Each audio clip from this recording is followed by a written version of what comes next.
করবে এদিকে আমাদের চলে আসবে। ম্যাম এটা ঠিক করে দাও। ঠিকই আছে তো, আইসা ম্যাডাম ঠিক আছে, আমার কাছে আসবে, ঠিক আছে?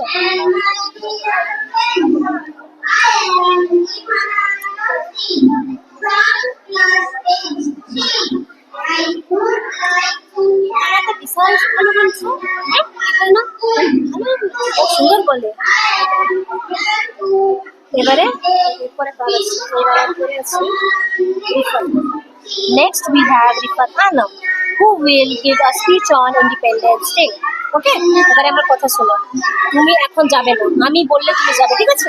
এখন যাবে না। এরপরে কি হবে ওদের ছাড়াও কন্টিনিউ হবে বাচ্চাদের।